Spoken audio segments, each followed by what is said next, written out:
Chị bay ule Rosie's Kitchen à kalau lo mà chị u với in chú Rawtuai tàu gần siamdan à Rawtuai chum min sa nè kan tàu tur hi mà ni du ang tiat khanin kan chananga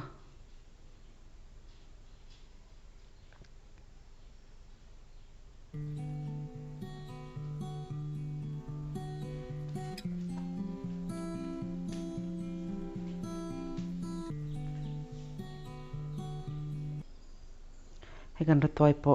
kan lo chan zo to a atiat kha chu mani du dan dan ni se chana tok na tur kha badam kha kan chuang mui do na ni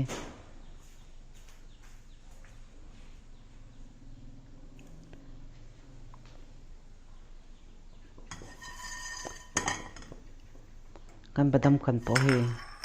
lo min to a ti hian thlenga kan da chuak a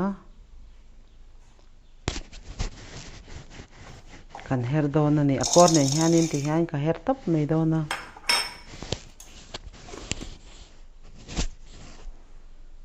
kan badam her po kan la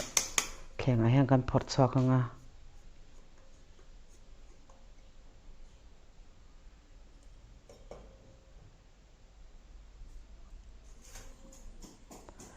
Rawtuai kan lo tau to do na ni badam hi thirfian lian ni le achan ve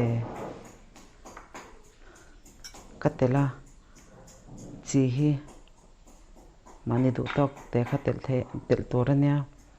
chan Hmarcha hi thirfian te ni katela ni badam te po kan Rawtuai to tura tam le tlem da na zer khanin siam rem vek mai tur ania Hmarcha thleng khanin chuanin heta hianin a lei tur tel hi kan chuang muya tel sa kan zuk lei do na ni a Hmarcha taka khong kan zuk lei do na ni a chan chu Hmarcha kha tel sa hian a zuk ti mui le a tui bik em me ani khotia kan zuk lei khwanin Hmarcha chunga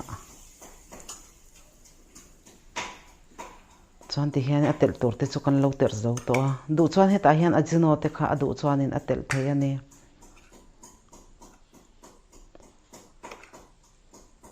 Rawtuai chum sa hi ania chuwang chuan tauh chhung te hi a rei lo a